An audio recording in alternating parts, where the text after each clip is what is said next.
Good evening and welcome to Poetry at the LexIcon. My name is Rosamund Taylor. Today we are celebrating the anthology Queering the Green, post-2000 queer Irish poetry. I am joined by the anthology's editor, Paul Maddern, and three of the contributors to the anthology, Michael McKimm, Leanne Quinn, and Cherry Smyth. Welcome to all of them. I'm delighted they could join us today. We are captioning this event, so if you need captions, you can just click on the bottom of the screen and get them. I'm shortly going to hand you over to Paul Maddern, who will introduce the anthology and the poets. Paul is the author of 4 poetry publications with Templar Poetry, most recently The Tipping Line, and has a PhD from the Seamus Heaney Centre, School of English, Queen's University, Belfast. Paul is a very busy man as he runs the wonderful River Mill Writers' Retreat in County Down, and so I'm very pleased he was able to join us today to discuss and celebrate this anthology. Welcome, Paul. Thank you, Rosamund. It's a real pleasure to be here, and thank you for inviting all of us to participate in this today. So yes, Queering the Green. A few years ago, along with the poet Maria McManus, I curated a queer edition of the Poetry Jukebox project for Belfast's Outburst Festival. That was an audio installation and the first curation of queer voices in Ireland, so we think, with a few contributions from overseas. And it got me thinking that there hadn't been a substantial print anthology of contemporary queer Irish writers. The idea of correcting this brewed for a while, and after a chat with Stephen Connolly and Manuela Moser of Lifeboat Press, they approached me and asked if I'd like their press to be trusted with the project. And that was pretty much a no-brainer. The Lifeboat is an exciting new venture, which until now has concentrated on pamphlets, including publications by Paul Muldoon, Leontia Flynn, Scott McKendry, and Susie Dickey, as well as work by queer writers, Padraig Regan, Anna Loughran, and Kevin Brethnack, who are all in the anthology. There were 70 submissions, and 31 poets have been included in the final product. Hopefully enough, each is given a number of poems, and hopefully enough to give you a good idea of the poetry that each writer is producing. The 31 include much lauded and well-established poets, as well as poets with exciting pamphlets and debut collections. And there's a handful of writers who have yet to have a single author publication, but whose work is tremendously exciting. And there are poets from across Ireland, writers who have come to live in Ireland from abroad, and Irish poets who live elsewhere now. And that latter camp includes our 3 readers today, all of whom live outside of Ireland. The poetry in the anthology is diverse and in terms of approach to form as well as its themes. But all of this, I believe, is evidence that queer writers are leading the way in developing the 21st century poetry landscape. After the evaporation of the church's power in Ireland, after boom and bust economics, after Brexit, after successful same-sex marriage and abortion rights campaigns, and in the midst of COVID, and with the increased ethnically diverse communities, I think the question of Irish identity has perhaps not undergone as radical a change since the Easter Uprising. That's a big claim, I realize. But as with fundamental changes to its socio-political landscape, and perhaps as a consequence, Ireland's literary landscape too is witnessing seismic changes. There's an increased experimentation and questioning of the Irish lyric tradition, which at the same time exemplifies and promotes the roots of Irish literary heritage, and they are very much still in evidence. It's an exciting time for poetry, and I hope this anthology will be proof of the absolutely central contribution queer writers are making to questions surrounding what constitutes Irish identity and Irish literary production. And that's enough from me. So we'll move on to the first of the poets, and that's Michael McKimm. Mike was born in Belfast and grew up near the Giant's Causeway in County Antrim. He received an Eric Gregory Award in 2007 and has published 2 collections of poetry, Still This Need from Heaven Tree Press, which came out in 2009, and Fossil Sunshine from Morphle Press, which came out in 2013. He has collaborated with earth scientists and artists on a number of projects, and in 2015 edited the anthology Map, Poems after William Smyth's geological map of 1815. In 2017, he edited the tree line Poems for Trees, Woods and People as part of the Woodlands Trust Tree Charter campaign. He now lives in East London. So over to Mike. Thank you very much, Paul, and thank you, Rosamund, for inviting me to be here today. I'm absolutely thrilled to be in this anthology, and I'm really excited to be here today. I'm going to begin with a love poem. It's quite a fairly old poem of mine, and it's called Because We Could Not Dance at the Wedding. Because we could not dance at the wedding, a ceilidh designed for men and women, not the usual disco in the dark. The second you've one foot into the hushed hotel room, I take my right hand, your right hand in my left, place my other on your waist, and we move slowly, a waltz, one way up between the bed and wardrobe, a crisp turn past the television. I've got you, you've got me. Within a minute, we work our way up to a bebop. Clumsy in the bathroom, out again to the chest of drawers. Such a room you couldn't swing a cat in, but you swing me, and I laugh like tin pipes. If they could see us now, half cut on smoky Ardbeg, exhausted, staggering, my love, we'd cause a sober brawl, all right. Earlier today, I saw you from below, as if through all the hymns and speeches, I was buried, grounded, my limbs constricted. But now I'm level-headed with your head, your waltzing eyes, your smile, your breathing, slow, deep, keeping time. I've always believed in a God who dances. In 2011, my partner and I did get to dance at the wedding. We had a civil partnership in England. And in 2015, in England and Wales, gay marriage became legal. And we had the opportunity to convert our civil partnership to marriage. This is a sort of fairly bureaucratic process, but also just really important and so special to us. And this poem is about that conversion. Conversion. We're early, so must be rescued from the scrum of a waiting wedding by the registrar. She's visibly relieved that we're her Friday, 4 p.m, ushering us to the sanctuary of her office. Battered oakwood table with a recess of red leather. An ancient Dell which takes an age to start. Box files on bracket shelves. A printer on a trolley. We place on the table our proofs of address, the certificate of our civil partnership. She uses a bulldog clip to hold our passports open and explains that she'll mostly just be typing answers to her questions. Our names, our jobs, our father's names and jobs, a verbal confirmation of address. That's all it takes. It's efficient and mundane.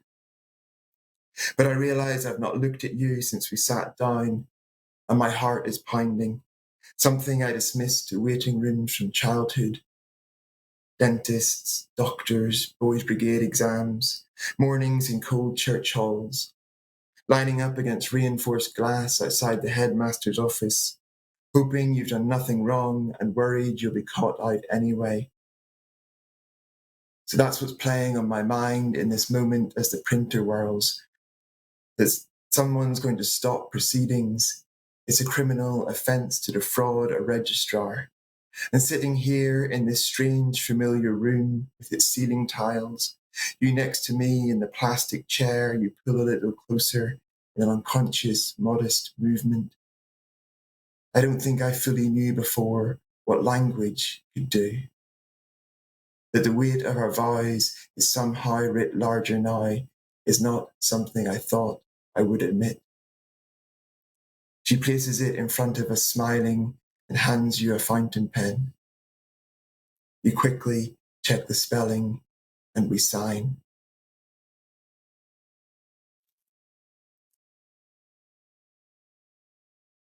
There's always a always feels like an overnight day in the spring around where I live in East London, that the daffodils come out. It's a sort of joyous day.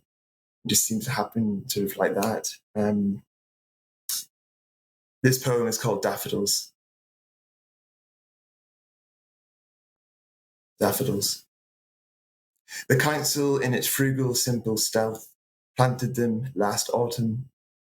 Those green and high-vis volunteers pushing little minds into leaf-flat mud.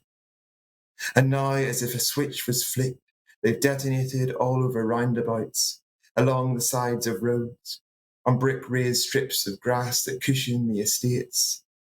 Blocks and bands and concertinas, yin and yang and shooting stars, trailblazers brightening the feet of lampposts, there to catch the winter-weary cold bus window eye with a joyful, wild and singular announcement, this is spring. Flooding like a river through the churchyard, thick as a wheat field in West Ham Park. Snow survivors reaching heads up to the trees with a raucous, here we are, we made it, please make room. We are the sunlight fallen from the sky. We are the darkness let to bloom.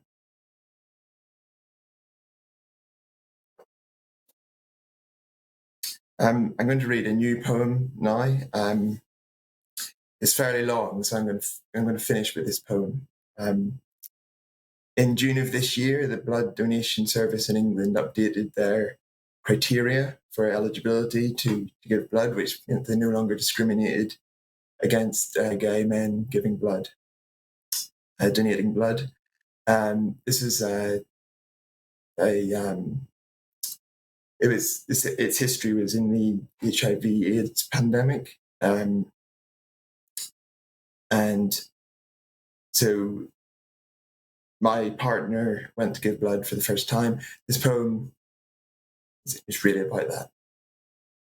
Thank you. Tattoo.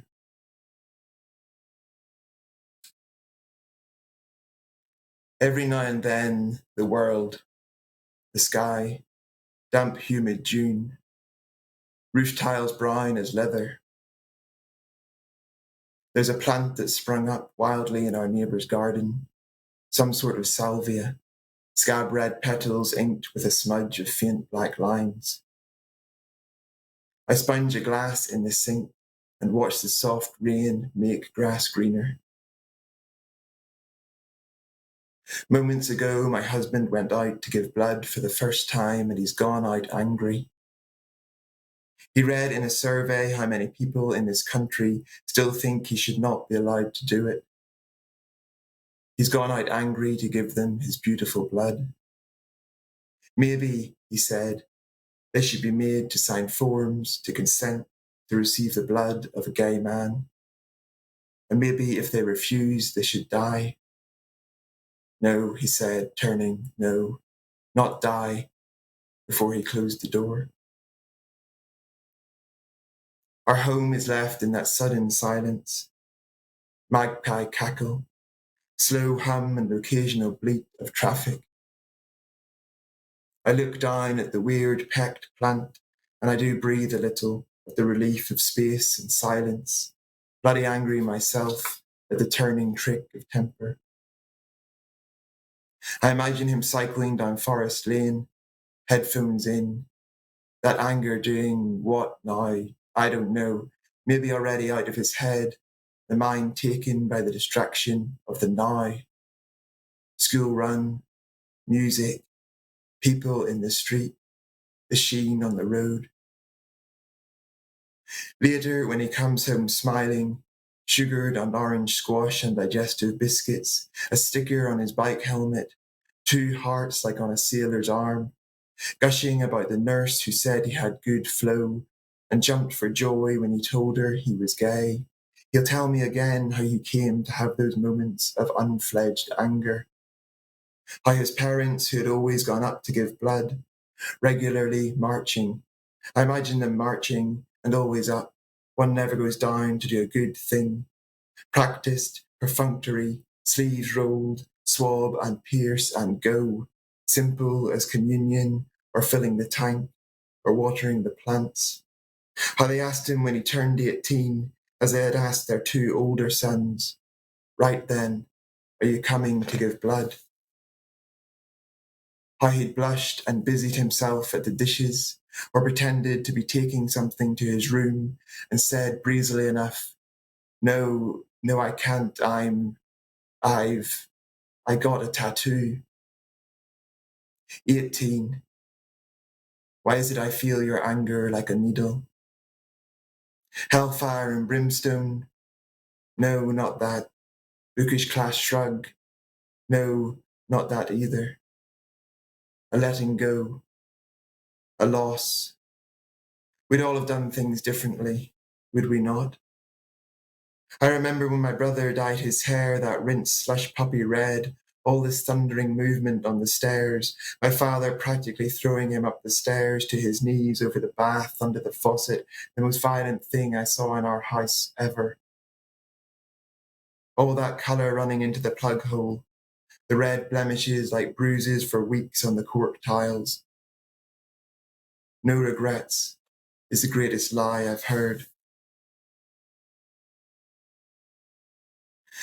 That same night, cut on cider with his friends in South Park, after a few at the Duck and Dog, home to his parents watching television, a glass of water at the sink, and, well, he said, the truth is, I am gay, and I can't give blood.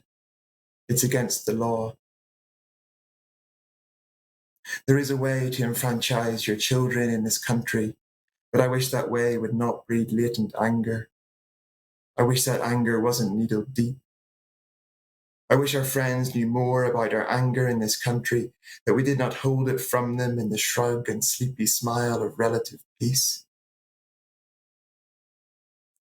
My husband's tattoo is the shape of a jigsaw piece, low on his hip, about 2 inches squared, 4 loops curled as sea-worked coves. Purplish now, the black jeans faded at the knees. I never can tell whether it's a piece of him that's missing, or if this is the only piece, and the rest of the puzzle is waiting to be found. Later on, he'll tell me about his blood type, and that he's passed his screening, and that his donation has been issued to University Hospital Norwich. I am looking out the window at the strange, exotic flowers, their tangle of stems, red and black coagulating on the petals.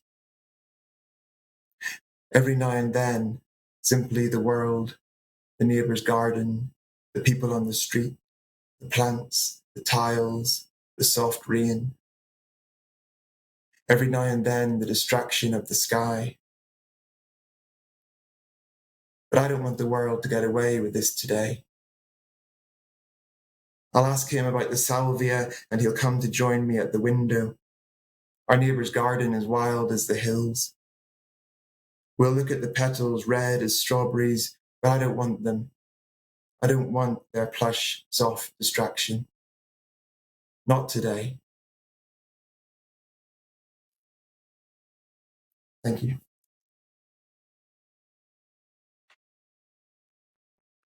Thank you. And thank you, Michael. That was tremendous. That last poem is just astonishing, especially. I mean, they all are. And I'm just so glad that you're in the anthology. Really am. Thank you. And we'll talk a little bit more towards the end, of course, about with other things. But on to Leanne. Leanne was born in Drogheda and grew up there and in County Louth. Her debut collection, Before You, from Daedalus Press in 2012, was highly commended in the 2013 Forward Prize.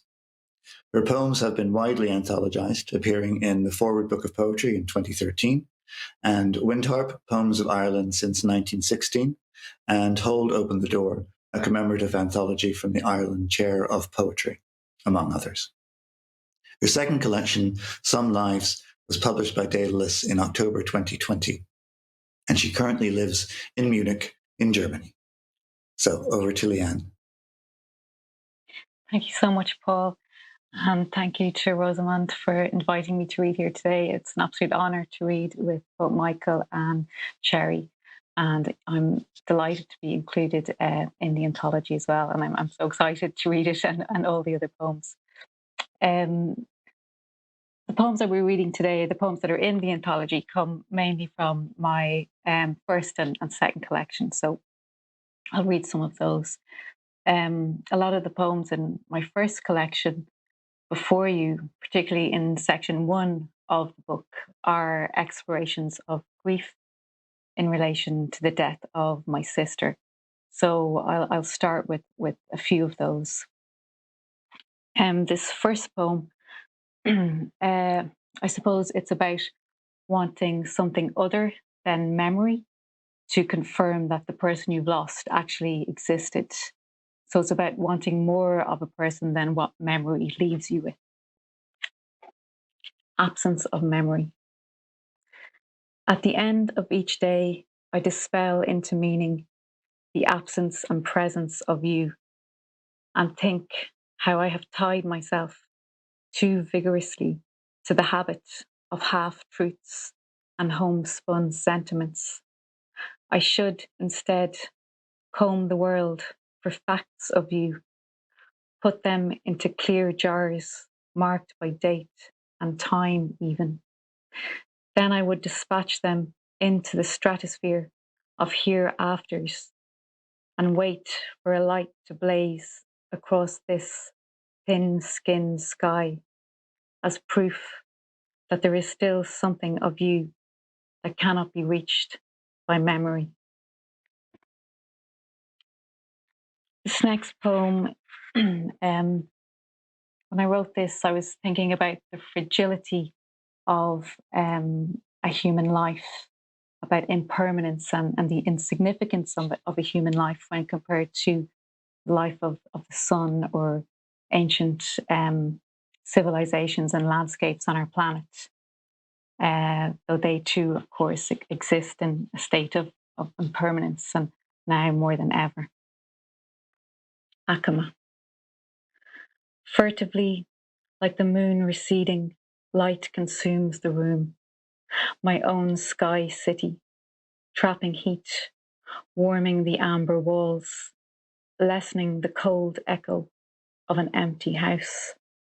There is movement, still that familiar sound of doors knocking against nothing, people passing, frequent and blameless as before. Wrapped in particles of winter light, I put away these days as if closing a cupboard door or tightening a parched tap could set the sun. And I read the title poem of my first collection now.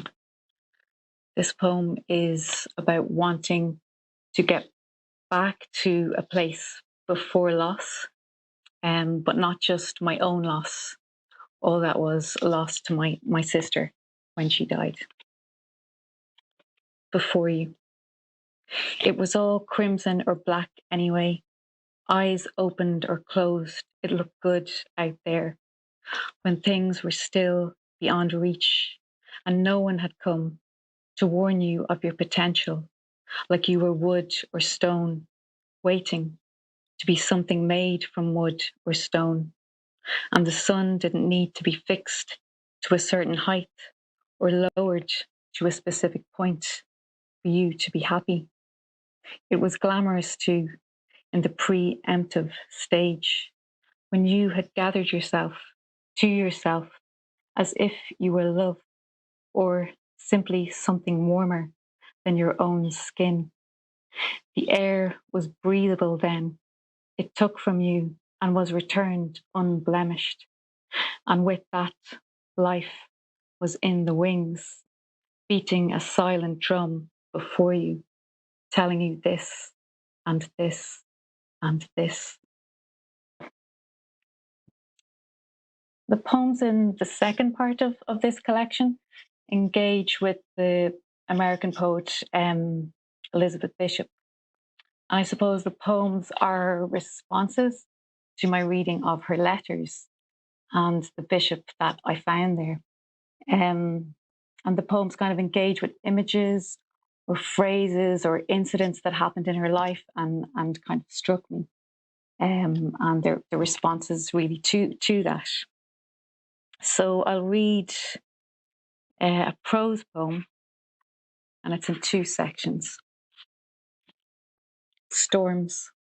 1. What were you thinking when the roof blew off your solitary room? Had the storm come to this, sinister? Had it found you wanting? Trespasser, walking in the bat-filled woods, gathering ground. And in the forest you heard owls, and dreamt at night of owls, of an owlless man. What were your dreams telling you? That the bats will follow you home, that the owl's malevolent hooting is made for you alone. Just as the road that winds its way up to a mountaintop house is mapped to the outline of your life, though you don't yet know it, it will lead there and return you. 2. How cold it gets when there is no warmth to direct you. The seasons are inverted. Clouds sit upon your window and blight your chest. Asthmatic wheeze past midnight. What time does midnight occur here? How long after the lights go out do you re-emerge, working your fingers to the flame-empty oil lamp? Who watches through the window and remembers nothing in the morning? As Paul mentioned, my second collection came out last year, almost a year ago now, in October. So I'll read some poems from that now. And this first poem that I'll read from the book was one of the first poems I wrote actually when I moved to Munich. Precedents. The trams still run on time. People still lie in the sun, on our backs in a room. A stack of books is a home. We can still walk in and out of galleries, look at the sky and think it is a paint shade of blue we have waited to see in the city where the trams still run, and we greet each other with smiles and greet each other with smiles while the trams still run. Our hands are not too tight in each other's. And what precedence has this day over any other? We have lived in the cold, where the cold kept us pacing, and our lips moving, and your lips moving, your hand at your ear, where your blood echoes the blue, could be winter blue, where the ice grows grounding, the town, the river beneath, still seething, when nothing appears to move, it is moving as we are moving, in the coarse light of the tram, in the coarse moving light of the tram.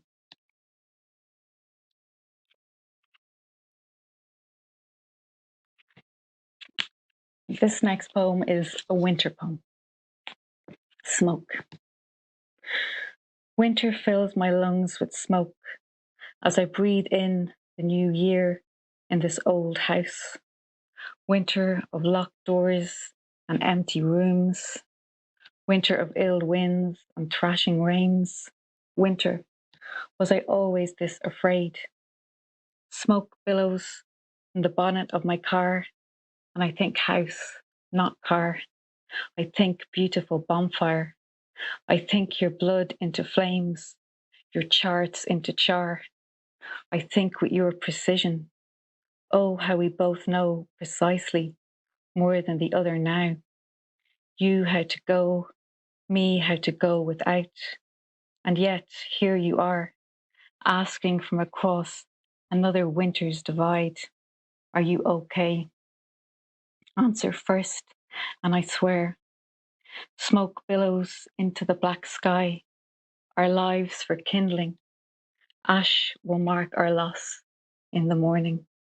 So some of the poems in my second collection engage with the Russian poets Marina Tsvetaeva, Anna Akhmatova, and Osip Mandelstam, as well as the memoirs of Nadezhda Mandelstam.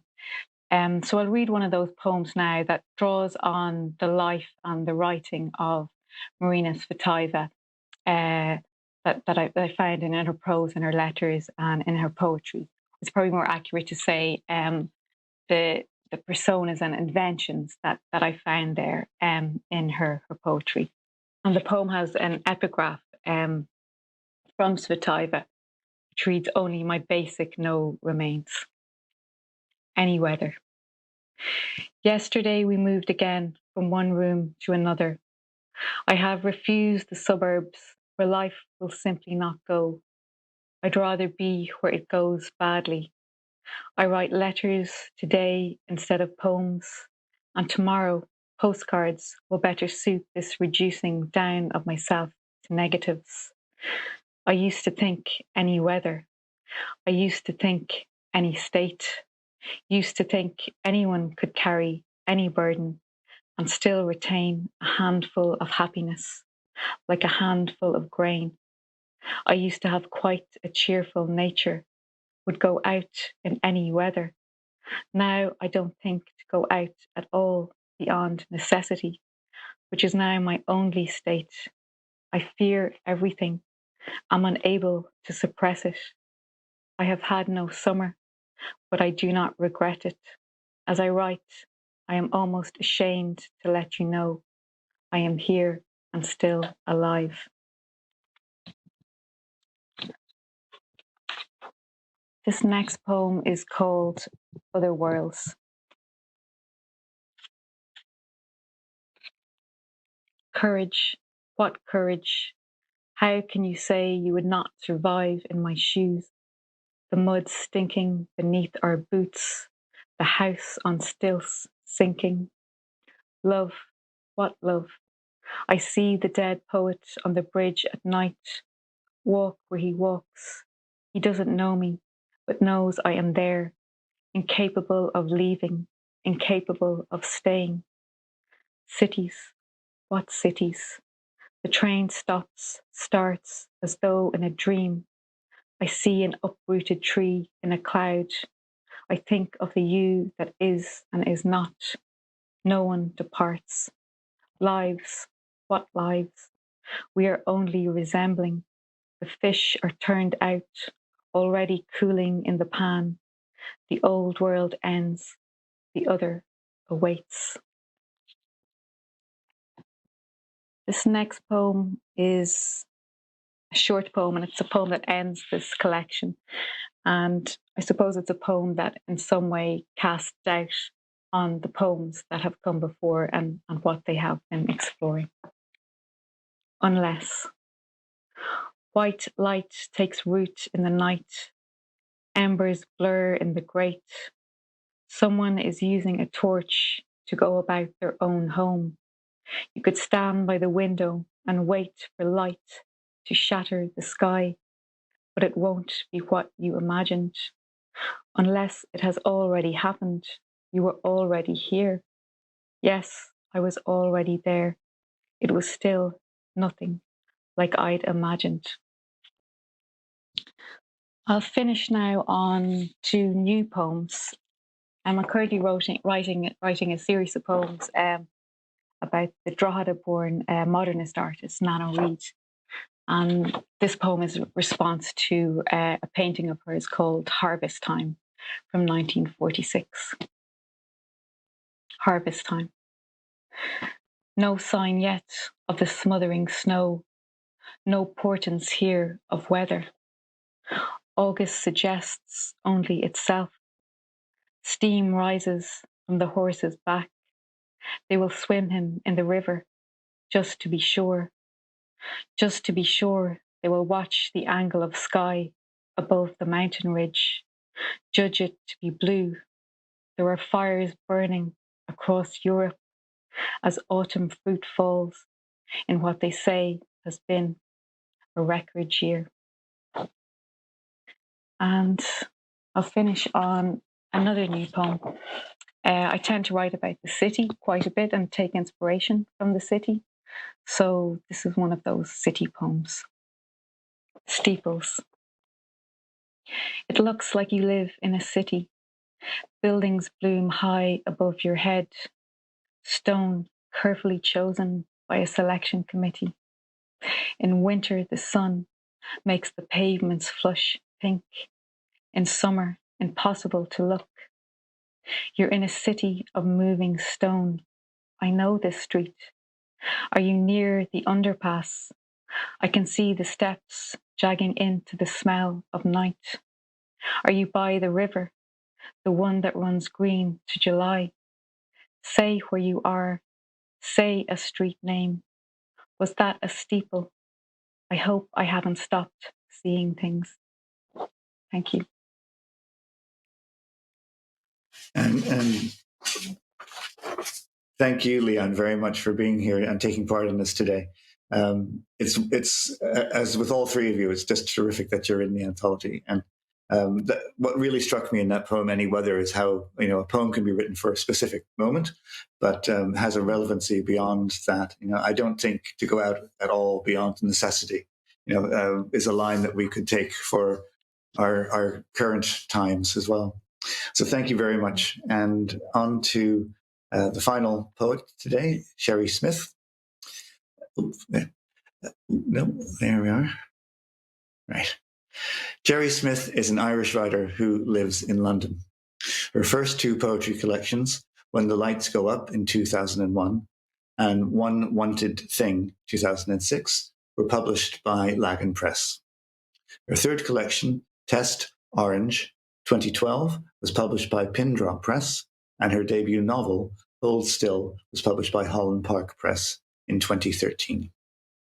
Famished, from Pin Drop Press, was in 2019, a book-length poem which explores the Irish famine and how imperialism helped cause the largest refugee crisis of the 19th century.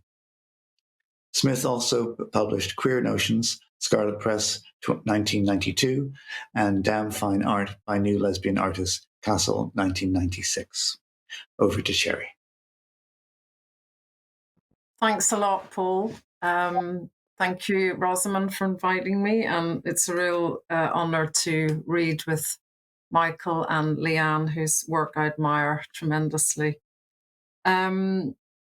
Most of these poems have not been published in collections. One or two have been published in online journals.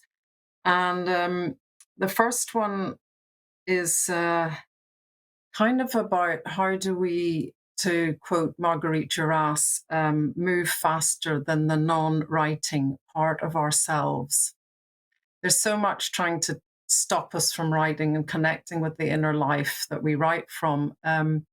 And also, how do we balance intimacy with that inner life, which can be very private and very separate from someone who shares our life?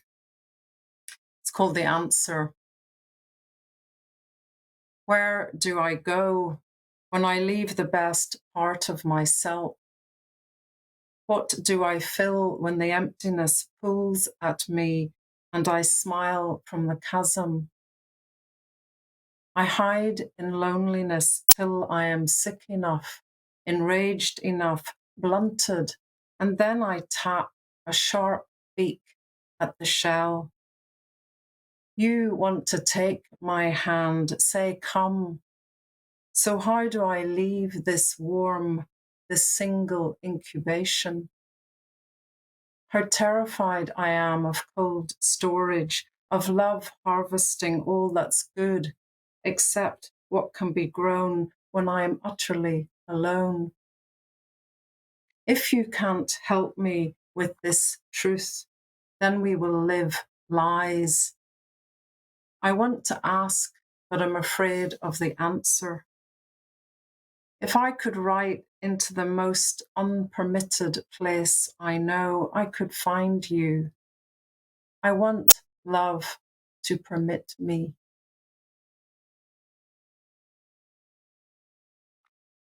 The second one is quite long and it's in sections, Act 1, Act 2, Act 3. And I felt like falling in love again, you sometimes feel like the lines have already been used and you can't use them again. And then what are you left with? How do you create new love lines that feel real and fresh and true? And are there lucky charms for love? Talisman and other guards. Act 1. I look at her hands. They are hands in a dream. Not even a dream, more like a parallel place. Not of my people's bones or skin. Pass me your hands. Will they be palm up as for a reading or down? You will live longer than you think. You will love clouds. Clouds in her palm have passed. Those near-death experiences have made her. Come, she says, with a firmness that fills me. She holds a guy rope and a tent peg. I will come. I don't care that there is no tent. Between the acts, 1. I feel like running. Don't run. Everything said was written in a black notebook left behind on the 747. The running ran all down my legs as if they were bound too tightly, hardening in plaster of Paris before that dreadful itch. I wanted to wash my face, but that would spoil the makeup. One of us stretched. The other checked her emails. We veered between loving the lines and being thoroughly bored by them. Did the theme deliver the words, or vice versa? She poured herself a glass of Rioja, never before the second act, I said. There was a 3-dot pause to notice the green language of eyes. Our cunts didn't discuss it. There was no nudity. Age had made someone else with our bodies. We knew not to spend the audience all in one go, not to touch everywhere on the first night. One couldn't come for weeks until the other said, it doesn't matter. It's not all about coming. But it was. It is. There is no opening night if nothing will open. Act 2. After 3 months, the weeping stopped. First, the tears love demands to be renewed, then tears of trust working through. Kissing made our mouths alike. None of this can be repeated. The white travel stone she gives me gets grubby with coin grease and graphite. You can't choose someone's luck for them. I return safely in a one-piece bathing suit. We promised to leave couple habits at the wayside. A wayside proves hard to find. We plump for an underpass. All tracks lead somewhere. The corner of a kitchen, a certain view, a run in the car before a right is a rut. When her mother died, she found boxes filled with thousands of photographs of her pet dog eating its food. That was all. The dog and the bowl. Every day. Who's to say where ritual comes from? Telesma, medieval Greek, travelled the wind into Arabic as Tilsam, as Tilsaman. Between the acts, too, things get deeper as they get rougher. All hands on deck. A sailor doesn't know her craft until it hits a storm. Words at the wrong pitch, wrong speed. We breathe slowly, spaciously. One smiles, the other is not ready to. She was only acting, meditating. The former is profuse and sorry like heavy summer rain. The latter grasps the handrail tighter, braced against a gale that has passed. She liked the way the wind blasted her, blew all the wrinkles away. Rage takes you out of time. The one with the better memory hurts more. Hurt congeals like facts. To forgive is to forget a fact. I've met her to be taught this. I step out. I'm sorry too. Act 3. We walk in circles, one leading, then the other. If instinct is in our bones, does it shrink when bones tighten? Sun underscores the evening clouds. She calls to me to look at their unframed reds. Romance is no talisman for love. A bell rings. We sit down side by side. How shall we live, I ask. Don't wait in each other's wings.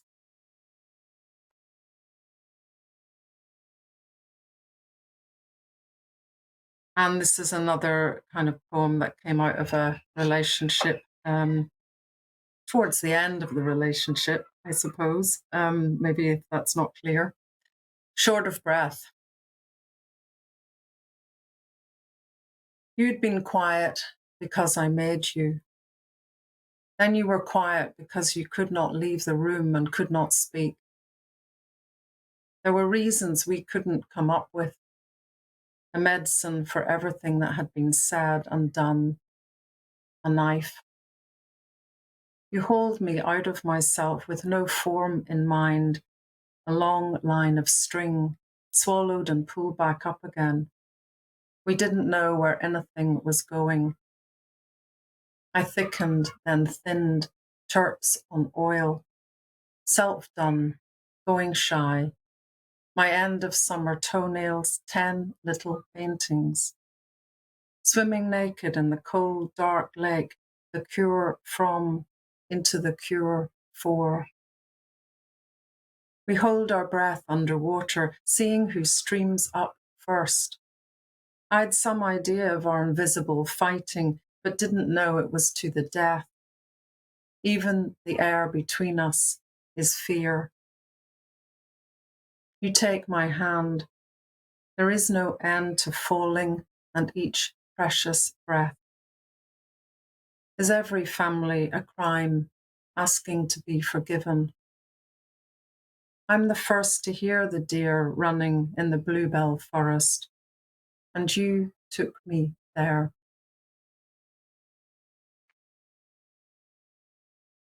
The next is a series of 3 poems that were written after a painter and his paintings and videos, and he's a painter living in Ireland, I think originally from Poland, by Zurich.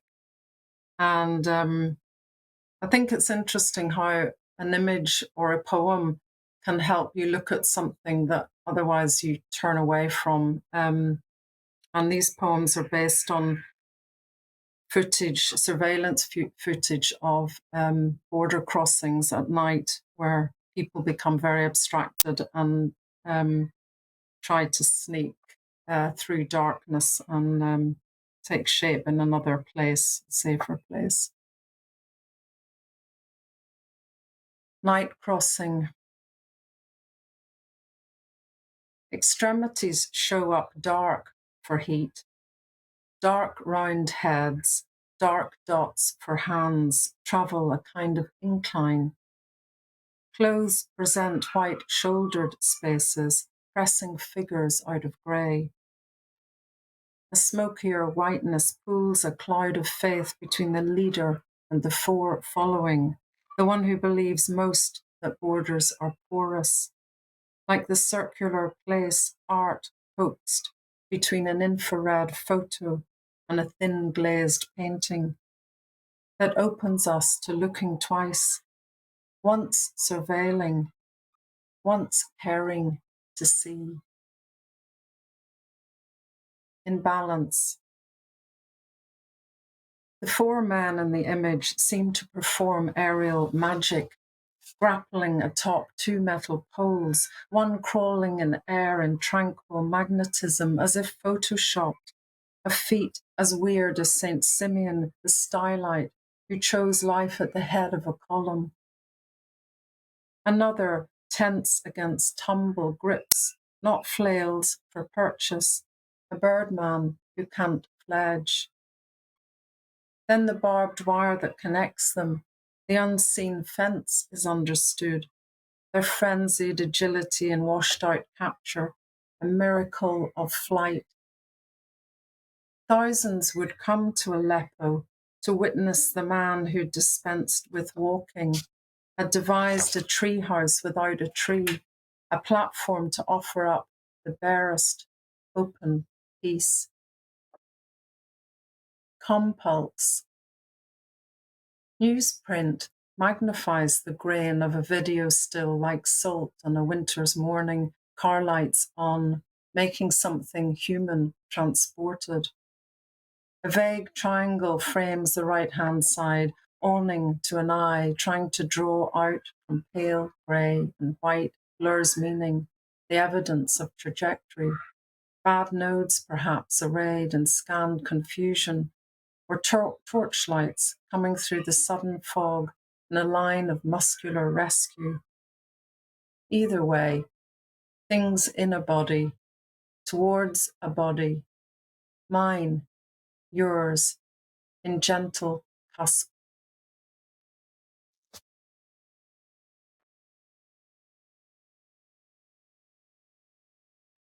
And this is a poem written after being at Anna McCarrig, the Tyrone Guthrie Centre, which is an amazing writing retreat, which some of you know, I'm sure, and some of you will be longing to go to, and go if you can. There's a big table, they ring a gong at 7 and everyone comes and talks about their work or not working or the lake or the trees. It's a very intergenerational and often international space, and a real privilege to be able to be there. And I realize now I'm kind of in the mother and grandmother generation, but I have no children. So it becomes a very interesting, we're going to probably talk about identity and the identity of age that's always reforming you. It's called lion taming. Motherhood hovers in the room, moth brown in the dark, birthing a child I do not have, an experiment in form, tone of voice, gesture. Its boundaries prickly where I'd hoped for fur soft. The girls at dinner could be my daughters. I'm frequently among my children as their sister, friend, teacher, never lover, because they are my children. The more I am mother, the more serrated the boundary. My babies come asking in the pre-dawn, and I tell them to go back to bed, that everything is okay and I love them. The latter is hard because they have woken me with their absent crying, so I'm less patient, less loving than I present myself when I am sister, friend, teacher. I would be kinder if I was their lover. Night ideas mother me. My kids tug at the bedclothes. Yes, I don't want to get up. And another thing I say, don't waken me early, please. Make your own love muesli with ingredients labelled by a better mother. Tomorrow is a writing day and there's no room for pocket money or clean t-shirts. They don't reply. I forget about them. Hardness hurts once it's leaked out. I promise to make more downtime. There are too many ledges to console. The cruelties I turn towards myself roar out like a lion, and I forced my dear children to put their head in its mouth. I wonder if an act of taming can make better children, better mothers. And the last one I'm going to read is a 13-line sonnet, and it's sort of about the perfection of the imperfection. And it's called kintsugi, which is a Japanese term meaning golden joinery. And it's a form of taking a broken vessel and filling the seams up with gold or silver and then celebrating the breaks rather than trying to hide them. And I suppose trying to think about an analogy for Ireland with that. Is there a way we can see the partition as remade through gold, and is writing part of that? I hope so. Kintsugi. The last fragment of the shattered has been gold welded into place, the whole remade, the glinting arteries of breakage proud as a gangster's 18-carat grill.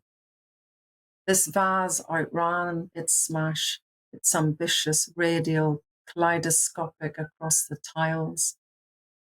The roar from one thing to everything stretched sky into height and depth like migraine light. Now the heart knows that the air around it is the same as the air within. It's been in both. All warriors tell of the strong silence after the drop, the low-strung balance needed for repair, the high ductility of scars. Thank you.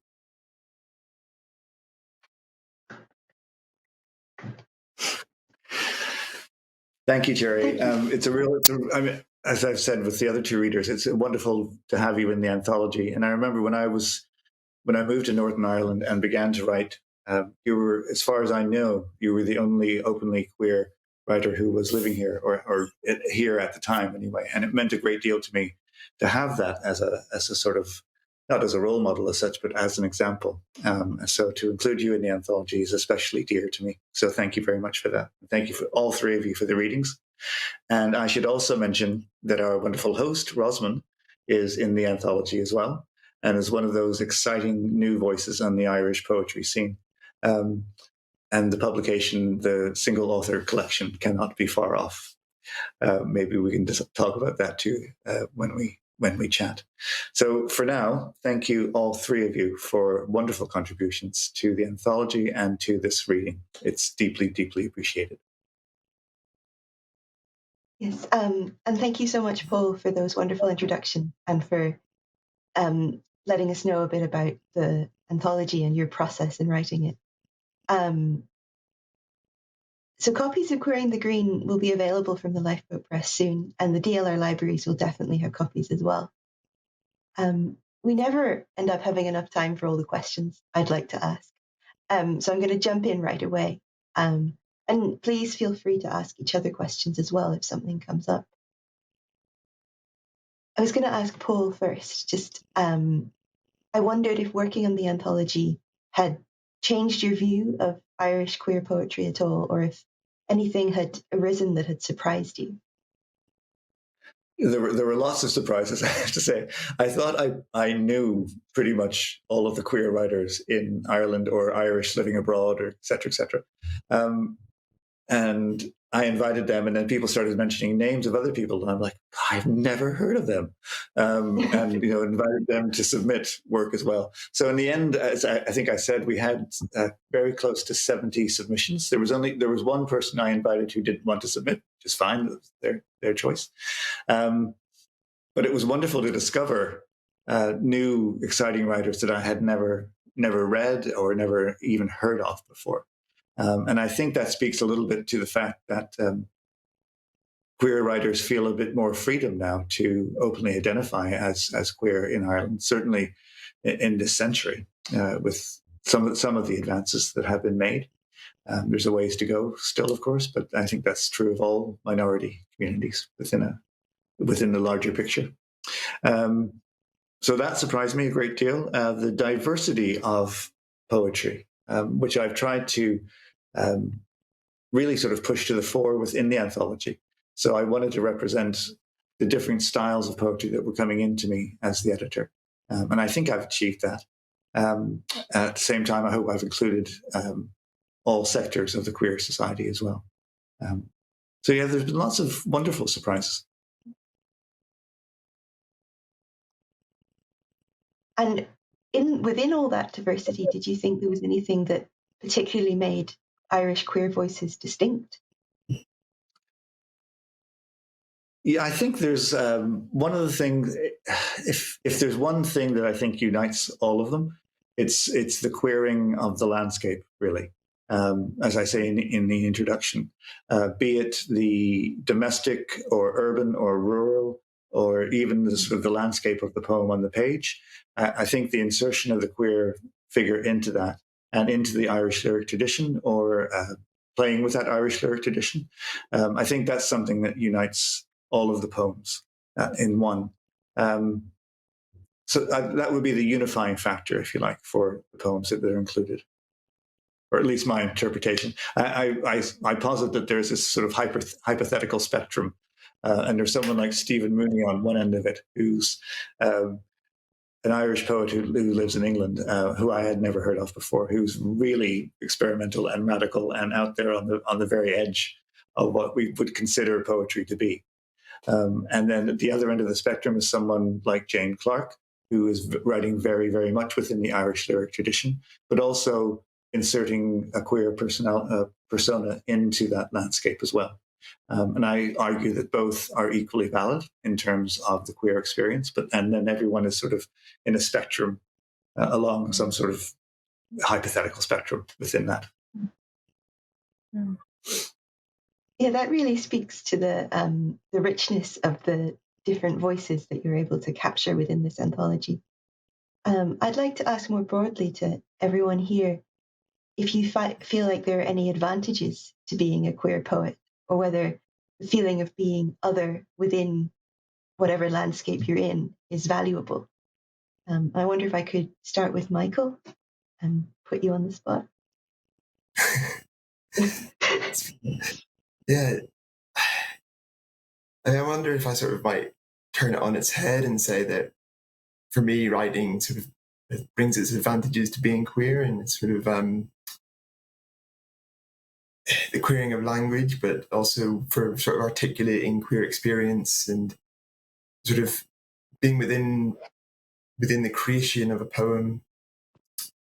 I mean, I suppose this might sound a bit bizarre, but poetry writing can be about hiding certain truths as much as revealing them, with the sort of multiple interpretations of language, and I think that variety of interpretation of language sort of can bring an interesting energy to poetry. So yeah, I think it's sort of a roundabout way of saying, the advantages to me sort of work the other way. I think that sort of writing brings me some sort of a way of sort of articulating queer experience. Would that chime with your experience, Cherry? I think that being kind of outside heteronormativity gave me a sort of perspective on marginality that I might not have had so sharply otherwise, and that led to courage and empathy that, I think informs a lot of my thinking and my work. And yeah, I like the way Michael inverted it, that writing brings in its advantages to queerness and gives you a community and gives you a sort of audience and a way to involve people in your imaginative world, which is, a real honor. I mean, I've also struggled with it at times because, especially when I was out at first in London and asked to do events for, say, a London Irish homeless charity, and I'd read my very out there sexual poetry, and then I'd feel really super ashamed, and then people would come up, and this old guy came up who I assume was a straight old guy, but he may not have been, and he was just like, keep going, and he was really supportive, and I just thought, I can be all of this. I can, bring my queerness and my sexual expressiveness to being Irish, and that was sort of felt almost impossible in the 80s, and seems to have become easier. But yeah, I think what Paul was saying about queering the landscape, I find that my poetry that is about being a couple in the landscape has no question about queering it, because she's there. And but I've found I'm writing a piece about the River Bann at the moment, and I did a pilgrimage down the river, and I'm finding it very hard to queer the landscape because I'm solo, and I think, you know, I'm sort of in love with the river, and that's becoming my sort of partner. So whether I can queer the Bann, we'll see. But that's what I'm trying to do at the moment. Well, that sounds fantastic. Really interesting. How would you find it, Leanne? Yeah, I can share some of what Sherry was saying there. I think my experience of being queer has made me like inherently more aware and conscious of the power structures that at play in society. And of course, you don't have to be, you know, queer to be conscious of those. But I think my experience is that I've been innately conscious of those. And then I've brought that to my writing in terms of like the voices and the lives I've explored that are just slightly off to the center. I think also in terms of advantages, I think in terms of like temporal and geographical advantages at present, especially in comparison to generations of queer writers of the past, that I can now like identify as queer and my work can be read in that context, and that, you know, it's now kind of being reassessed and being celebrated in Ireland at the moment, I think is like a geographical advantage of an advantage of time and writing at the time that I'm writing in, and where I live, whether it's in Munich or whether it's in Ireland. That it's really kind of important now that anthology like this is happening, and it feels great to be a part of it. Great. Before I jump in with another question, I just wondered if anyone had anything they wanted to ask each other or bring up. No, that's okay. I think before we finish up then, I wanted to ask if the work of other queer poets had been important to you, Irish or otherwise. Maybe I could ask Paul and see other people think. Certainly. Going back, I mean, if you know, queer theory seems to be incorporating anyone these days who's not necessarily queer, but just a bit out there. And certainly, Yeats was certainly out there, perhaps the queerest Irish poet there's ever been in some ways. So he was a big influence. But I mean, in terms of actually being queer, James Merrill, the American poet, was a massive influence on me. And I think probably the first queer poet I read very deeply and wide and broadly. So he's been a massive influence. But I think the younger generation coming up through the ranks too, and people like Padraig Regan and yourself, you're coming from a place of being queer that is very different from when I was growing up being queer, and there's just a different mindset in some ways of thinking about that. You know, when I was growing up, the idea of having a child it just wasn't really on the radar, or being married. It just wasn't there really as an option as such. So I love watching a younger generation of writers coming through who are in that mindset and how they respond to not the normality of being queer, but the greater freedoms that there are there at the moment. So I enjoy that very much indeed. Mm-hmm. That's really nice to hear. Leanne, I know your work draws on a wide range of writers. I wondered if you could talk about how people like Elizabeth Bishop have influenced you. Yeah, I mean, I take inspiration from so many places. I suppose I'm a bit of a magpie like that, inspiration and influence. And yeah, Bishop was a huge influence on me, and obviously I've written about her as well. But like the interesting thing when I first read Bishop's poetry, and also Mary Oliver, who and a huge influence on me also. I had no idea that they were queer poets. So I discovered them through the fact of their poetry. So at first they were poets, and I read them just as poets, and then later I read them as queer poets. Um, but I think it was really important to have writers like that as well. Carol Ann Duffy, her book Rapture, when I read that in my 20s, so important to read something like that. And then closer to home as well, like when I was bringing out my first collection, to have writers like Colette Bryce and Sarah Clancy, and then closer to my own home of Drogheda, a poet like Susan Connolly, to just know that they were presences in Irish poetry was really reassuring to me when I was starting out. And as a queer poet, like just to know that you can be both, and that the two can go together happily.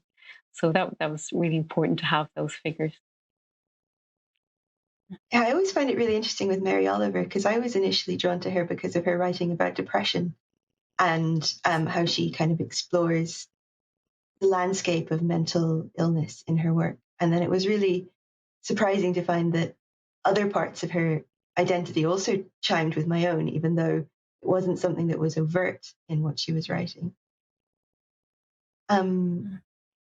Cherry, can I ask what your experience was like with finding writing by either just poets who influenced you or queer writers? I think, as Leanne says, the presence of someone like Mary Dorsey was just really, phenomenal that she was out. And that first collection was incredible, and her early poetry. But also people like Adrian Rich, Audre Lorde, Olga Brumas, who's an amazing Greek-American poet who's very out there at the time. And it felt so important to have lesbian visibility and to talk about the body in a way that was sort of people were afraid of, and that African American feminism really influenced me. And more recently, I would say it would be maybe more intersectional people like Ocean Vuong, Natalie Diaz, Claudia Rankin, who else? Danae Smyth, all the people who really show me that you can write, through sexuality into a much broader field. And that's really amazing when you get inspiration like that. Yeah, absolutely. All those names are of wonderful writers who do give a really broad range of themes and ideas that you can write about. What about you, Michael? Yeah, I completely agree with what the others have said about how, be able to have a voice, to recognize a voice in another poet. And the one for me is, I just remember discovering at university was Mark Doty, the American poet, and apparently, so specifically his collection Atlantis. I remember discovering that in the library, and just sort of just a completely alien sort of world for me of New York City, and also that was the AIDS crisis, which I was completely very green about, and this, but also just to have someone writing completely out and proud poetry was just sort of wild for me at the time. I sort of I think all the poetry I'd experienced before then was sort of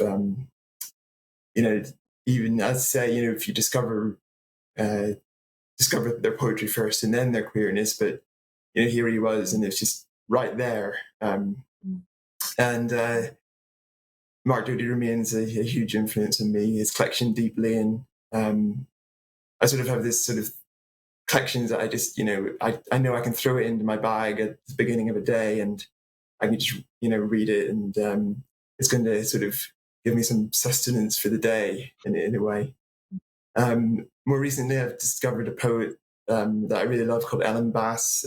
She's based in California, Do check out her poem, What Did I Love? About going, well, I won't give too much away, but it's about going to a chicken abattoir, and I recommend everyone read it because it's just the most amazing poem.